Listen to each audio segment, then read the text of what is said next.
তাহলে আমাদেরগুলো উঠাবে নাকি? আপনি আমাদেরকে সিনেমা 500 টাকা টিকিট করছেন, 300 টাকা টিকিট করছেন, এটা একটা রিক্সাওয়ালা শ্রমিক ওই জায়গার সিনেমা কী হারে দেখতে যাবে আপনাদের ওখানে?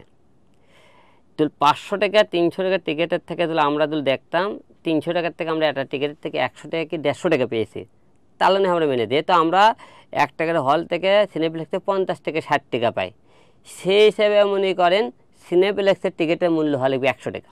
না, আমি শিল্পী সমিতির সদস্য এখনো হইনি, আমি প্রযোজক সমিতির সদস্য। আর সদস্য হওয়ার জন্য কারো কোনো দোষ নাই, আমি নিজেই এখনও পর্যন্ত আগ্রহ করে আমি তাদের কাছে যাই বলিনি আমাকে শিল্পী সমিতির সদস্য পদ দেওয়া হোক।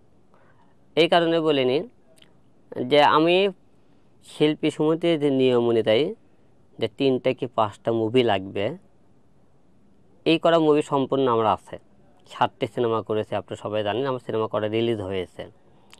সেই অনুযায়ী আমি শিল্পী সমিতির সদস্য পদ চাইলে আমি পাবো, আমি ইচ্ছে করে আর কি নিইনি। তো অনেকে এটা অনেক কথা বলতেছে, তবে এবছরে আমি শিল্পী সমিতির সদস্য পদও নেব আর কি। আর সামনে অনেকে অনেক রকম কথাবার্তা বলতেছে শিল্পী সমিতি নিয়ে, আমাকে নেবার হিরণক শিল্পী না, শিল্পীর মধ্যেই পড়ে না, অনেকে অনেক রকম কথাবার্তা বলে। ভাই, আপনি কাজ না করলে আপনি শিল্পী হয়ে হিসাবে কে নেবে? শিল্পী সমিতির সদস্য পদ নিয়ে লাভ আছে আপনার? সদস্য পদ আপনি নিয়ে সে কি একটা সম্মান। সদস্য পদ নিলে যে আপনি শিল্পী হতে পারবেন, এটা একদম সম্পূর্ণ ভুল। শিল্পী হতে গেলে কোনো সদস্য পদ লাগে না। শিল্পী হতে গেলে আপনি দক্ষ, আপনার কাজ, আপনার সাহস, আপনি কি পারেন, এসব নিয়ে আপনি সামনে এগিয়ে যান, জনগণ আপনাকে শিল্পী হিসেবে স্বীকৃতি দেবে। আলম ভাই, এখন পর্যন্ত আপনি কতগুলো সিনেমা করছেন? এখন পর্যন্ত আমি সিনেমা করেছি 10টি, সর্বমোট আমি 10টি মুভি করেছি। আমার কয়টা মুভি রিলিজ হয়েছে আর কয়টা সিনেমা রিলিজ হবে সামনে। একদিন রিলিজ হতো সিনেমা, সবকটা সেন্সর হয়েছে, এবং সামনে কিছু ভালো একটা দিনক্ষণ দেখে রিলিজ করব। বিষয়টা অনেক দুঃখজনক। ডেড বডির মতো সিনেমা হল থেকে যখন নেমে দেওয়া হয়, আর আমাদের সিনেমা তো কোনোদিন সিনেপ্লেক্স তো নেয়ই না। আমার কথা, হল যদি কোনোটা হয়, সেটা সিনেপ্লেক্স বলেন আর সিঙ্গেল স্ক্রিন বলেন, সিনেমার হল হলে, সিনেমা হলের নিয়ম বাধ্যগতভাবে আমাদের বাংলাদেশের যে কোনো চলচ্চিত্র সিনেমা রিলিজ হবে সবই তাদেরকে চালানো উচিত।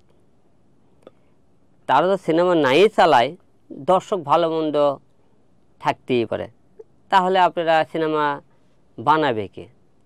এতে চলচ্চিত্র ধ্বংস করার জন্য কিছু সিনেমা হল মালিকরাও দায়ী। তারা যদি আমাদেরকে সহযোগিতা করতো, তাহলে কিন্তু চলচ্চিত্রটা এত ধ্বংস হয় না।